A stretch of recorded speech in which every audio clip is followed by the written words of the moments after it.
Hello. In this second demonstration, what we're going to look at is the calibration of an RTD transmitter. This is the white device on the table here. The differences are, though, that we don't have the thermocouple calibrator anymore, and we're going to use a couple of different resistors in this circuit here to simulate an RTD at its lowest temperature and an RTD at its highest temperature. We still have everything else pretty much the same. You see the 250 ohm resistor that's going to convert the current, the 4 to 20 milliamp current, to a range of 1 to 5 volts that'll be displayed on the meter. So all that's the same. We're still connected to a 24 volt power supply, but the only difference is that we're using this RTD transmitter. So here we have the transmitter, and this type is a transmitter for RTDs. It's white in color, and if you recall, the thermocouple is yellow in color. You can even see on the top, the label here indicates that it's a type 3, which means it goes from 0 to 300 Fahrenheit, and it indicates the little letter P is black in there to indicate it's a platinum RTD transmitter, and the color gives that away as well. Now down at the bottom here you'll see the name. It's a TX92A-3. You will have a data sheet that you can look up the information for that. Now these three terminals here are the ones that connect to the RTD, and we're going to simulate it with a resistor. But here are the three terminals we've talked about before. The two blacks are the common lead. The red is the C when we talked about the three letters. Now over at the other end you'll see that there's a calibrating resistor here, and this one's set up for the lowest resistance, which is going to be 92.3 ohms, representing 0 degrees Fahrenheit.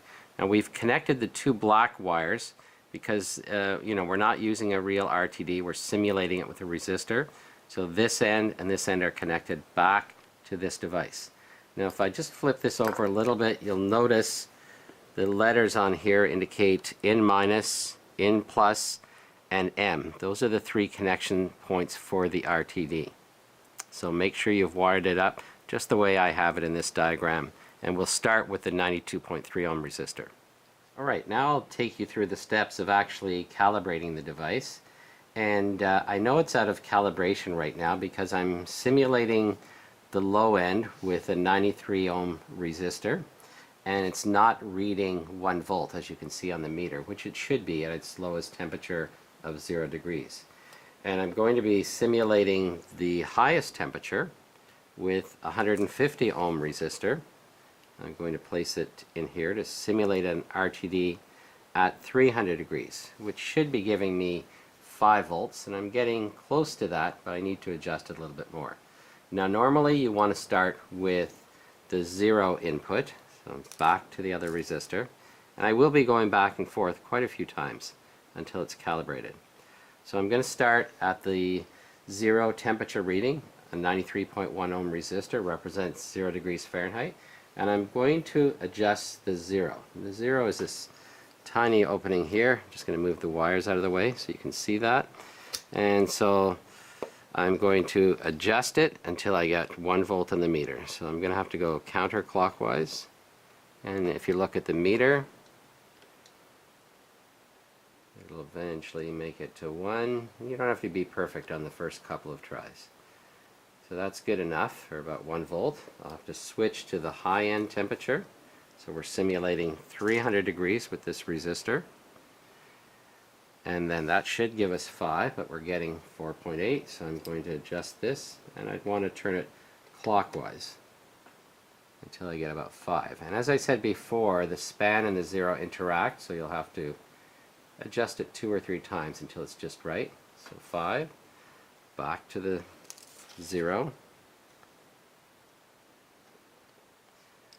We're getting closer, but not quite.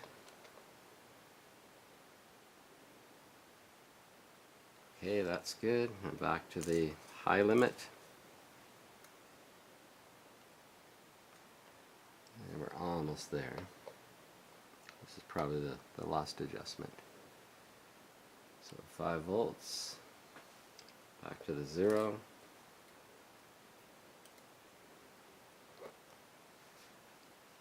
And that's going to be good enough for now. Okay, so what we've done there is I've put in the resistor that's representing 0 degrees, adjusting the 0, putting in a resistor that represents 300 degrees, and adjusted the span.